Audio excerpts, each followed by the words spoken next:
Hi friends, காராமணிக்காய் பொரியல் செய்ய போகிறோம். எப்படி செய்கிறேன்னு பார்ப்போம். காராமணிக்காய், தட்டைப்பயிர்காய் எப்படி வேணும்னு சொல்லலாம்.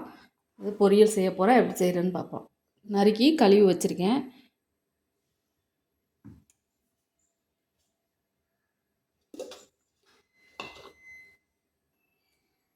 கால் மூடி தேங்காய் திருகி எடுத்திருக்கேன். அது கூட ஒரு 6 காஞ்ச மிளகா, 3 பல் பூண்டு, கொஞ்சம் சீரகம் சேர்த்து கொரகொரப்பாக அரைச்சிக்குவோம். தண்ணி சேர்க்காமல் கொரகொரப்பாக அரைச்சி எடுத்துக்குவோம். இந்த மாதிரி அரைச்சி எடுத்துக்கிட்டேன். இப்போ தாளிச்சுக்குவோம். சட்டி சூடாயிடுச்சு, எண்ணெய் ஊற்றிக்குவோம்.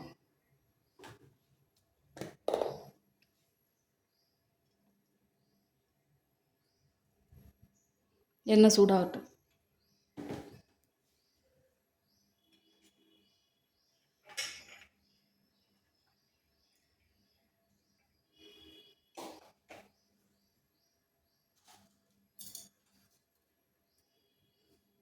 எண்ணெய் சூடாயிடுச்சு, கடுகு உளுந்தம் பருப்பு சேர்த்துக்கிறேன்.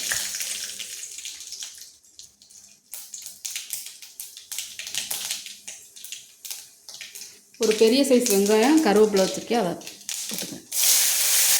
பொடியாக நறுக்கி வச்சுருக்கேன், அதை சேர்த்துக்கிறேன். வதங்கட்டு வெங்காயம்.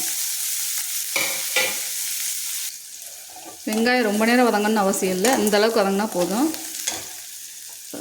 நறுக்கி வச்சுருக்க காராமணியை சேர்த்துக்கிறேன். இந்த கொஞ்சம் நேரம் அப்படியே எண்ணெயிலே வதக்கிக்குவோம், லோ ஃப்ளேமில் வச்சு.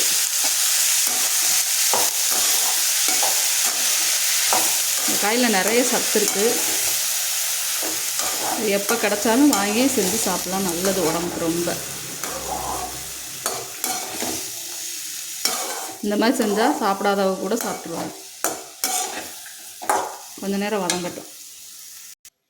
எந்த காயாக இருந்தாலும் இந்த மாதிரி எண்ணெயிலே கொஞ்சம் நேரம் நல்லா வதக்கிட்டால் டேஸ்ட் நல்லாயிருக்கும். ஃபஸ்ட்டே தண்ணி ஊற்றிடாமல் 1 நிமிஷம் 2 நிமிஷம் இந்த மாதிரி வதங்க விட்டுறணும், லோ ஃப்ளேமில் வச்சு. இதிலே பாதி வெந்துடும். இப்போ டேஸ்ட் நல்லாயிருக்கும்.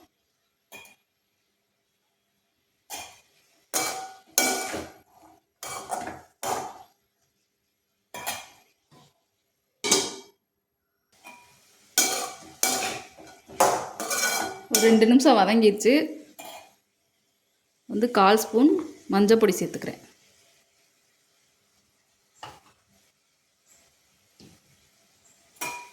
அது சும்மா ஒரு கிண்டி விட்டுட்டு அரை கப் தண்ணி ஊற்றி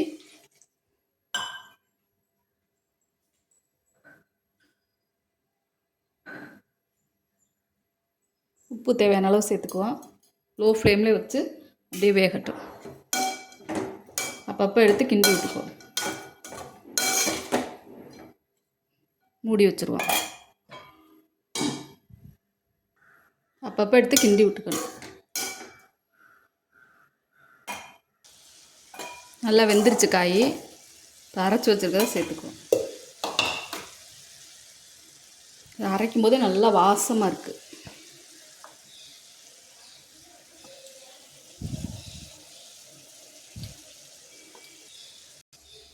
நல்லா கிண்டி விட்ருவோம்.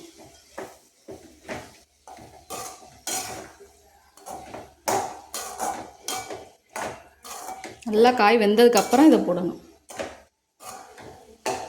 இதை வச்சு 1 நிமிஷம் சிம்லேயே வச்சு கிண்டி விட்ருவோம்.